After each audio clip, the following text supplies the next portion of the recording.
Aaron Leventman of Almost Adult Theater Company.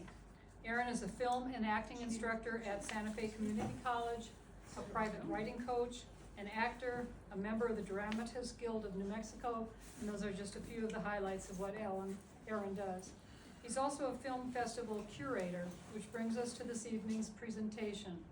He is the head of programming for the Santa Fe Film Festival, which starts on the 17th.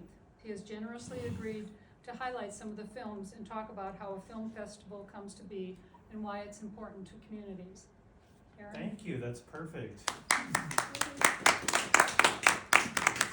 First of all, I just wanted to thank the Theater Lovers Club for their continued support of the performing arts in Santa Fe, and happy Valentine's Day, sweethearts. Thank you.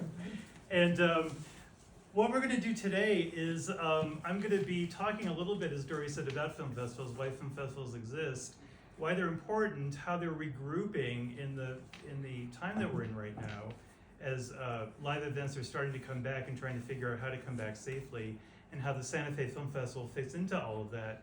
How the Santa Fe Film Festival is also a bit different, cinema different, than other festivals, and how it represents the community, not just the performing arts community or the arts community, but the community at large. So I'm going to get started by talking about what are film festivals. I assume people know what they are, but just because I've been doing them forever. Film festivals generally are a event that highlights new films, new content, and retrospectives, in which case they might highlight particular artists, like we're doing this year with two famous actors that are coming to the festival. We're honoring their life and work with their new films, but also to bridge the gap between the audience and the filmmakers. What's great about festivals is that you have the opportunity frequently, as we're going to have tonight and that you'll have during the festival, to actually have a dialogue with the filmmakers, which you wouldn't have the opportunity to do if you're going to watch the movie at home streaming or even in a regular theatrical run. It's really the great thing about festivals is that you'll see films that you might not get to see anywhere ever again.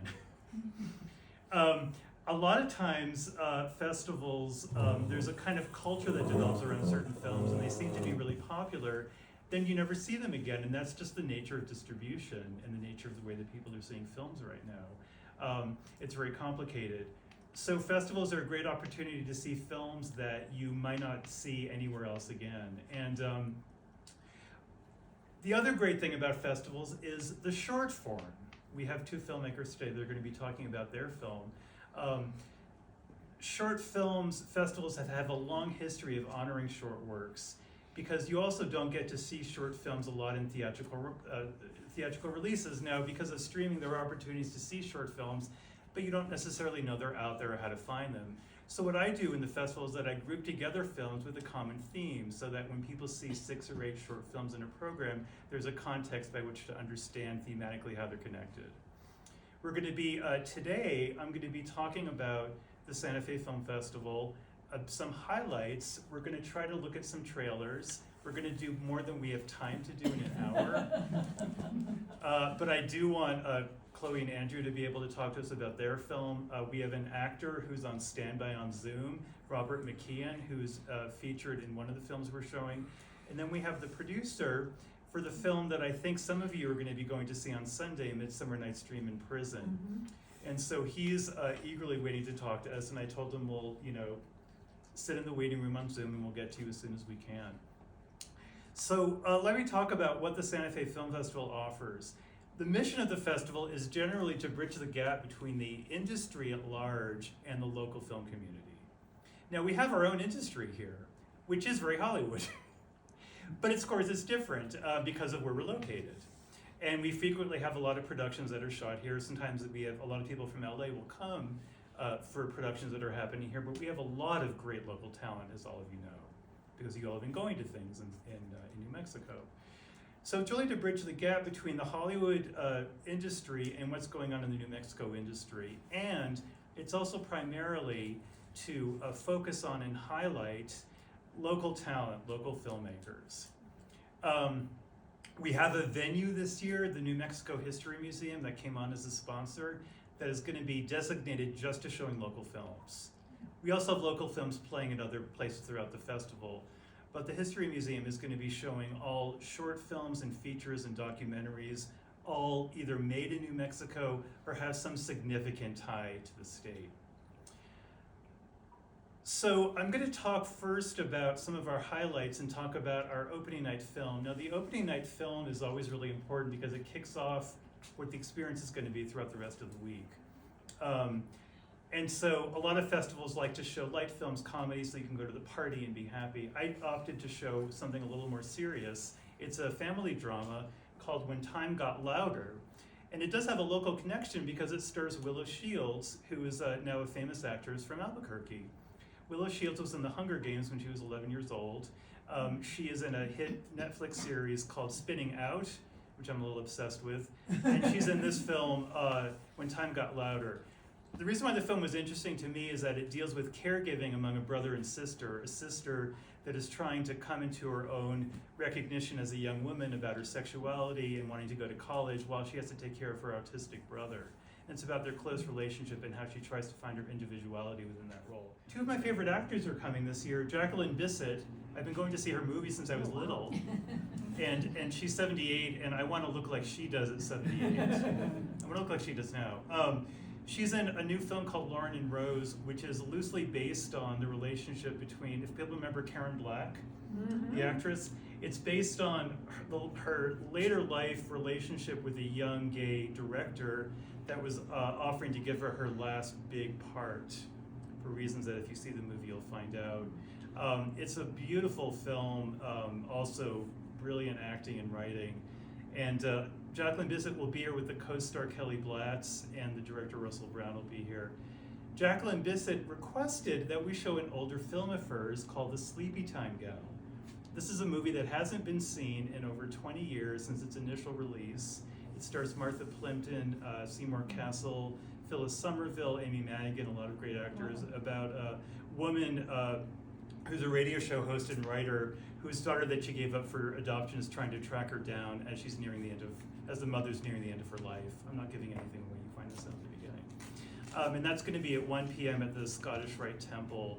And Jacqueline Bisset will be there in attendance with the director, Christopher Munch. And then Karen Allen is coming. Karen Allen, of course, co-starred in Raiders of the Lost Ark. And we're going to show Raiders with her in attendance, where she's going to talk about working with Spielberg and Harrison Ford, how the movie changed her career.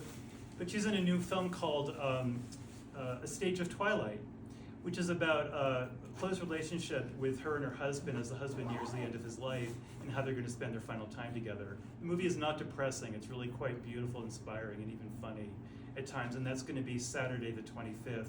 And Karen Allen is going to receive the Lifetime Achievement Award at our award ceremony on Saturday the 25th at 3 o'clock. So those are the highlights. There's a lot of other great things happening, but I do want to bring up our guests, Andrew and Chloe Crawford. So a lot of you know that I write short plays, I teach short play writing, I value the short form in all its different mediums. What I loved about Andrew and Chloe's film In Wake, which we're going to show in a shorts program called Ghosts and False Prophets, which is a kind of creative way to group together a bunch of interesting movies that I really liked, try to find a common thread, which you will find if you see the program. How much of an emotional impact you can make in 10 minutes, and how much a history you can reveal of the characters' lives in a really short period of time.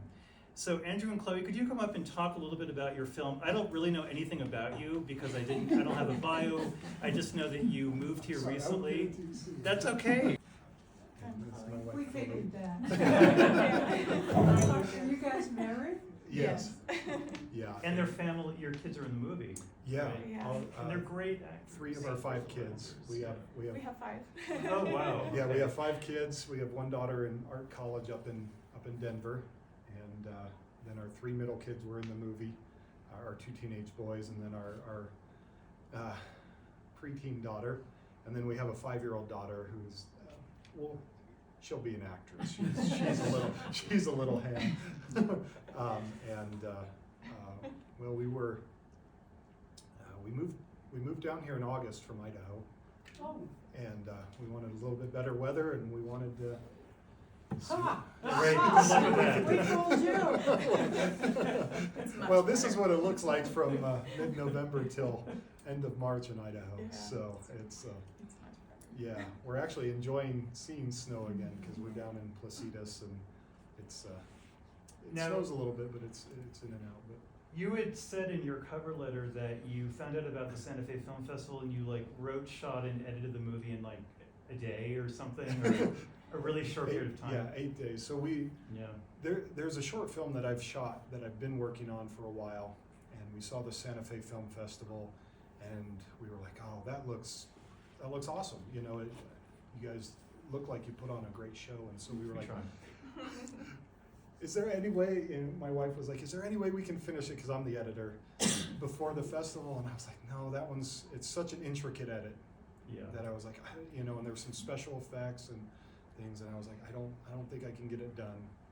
So we were sitting there having coffee, and it was a Friday morning, The and deadline was like was the deadline the week 5th, away. November 5th, yeah. I think, and we were like, the deadline was 8 days away, and we were like, okay, there's no way we can make that. But then we were having coffee, and we were like, what if we came up with like a short concept and filmed and edited and put it together in a week?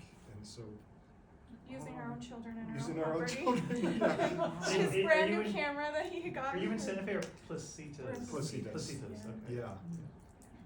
They came down for their Valentine's Day dinner. Yes. No, and to see us. It's actually really fitting for Valentine's Day that we're It is. doing this together because That's we great. started this company and we're working on That's films great. together. So yeah, Okay. Yeah. this is a wonderful way to celebrate. It is. So when I watched hundreds of short films.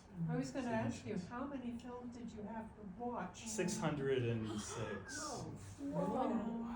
Wow. Well, what happened this year was that I came in, I was the programmer for 10 years, and then I had to take 3 years off, and when I came back late in the cycle, so I had to play catch up. And, but what I was gonna say was, when I watched their film, I had a really interesting reaction to it. I think I watched it late at night, but I found myself, what's interesting about it is that there's this whole other element going on underneath what seems to be this really simple story of two brothers trying to fix a bike.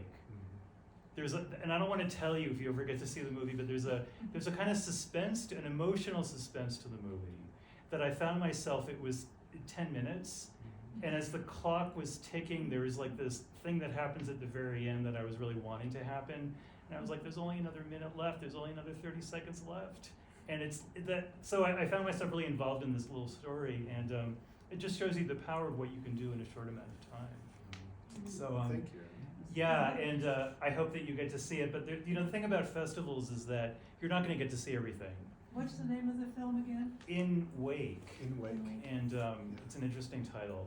Hmm. We're doing fewer programs this year because we used to do like 90 programs, and then you don't get as much of an audience because everyone's like split up. So we're doing fewer programs this year. We blew it up a little bit more than we wanted to, but the idea was so we can get more audiences for films. And what I was going to say earlier was that it's hard to know what kind of attendance is going on right now with in-person film screenings. Mhm. And I hear different reports from theaters here that they're packed, that there's nobody in the theater. So I think it's a little bit of both.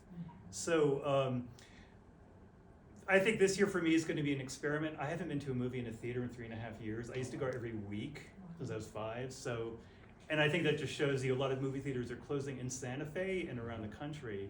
2 movie theaters I grew up going to in Boston closed recently.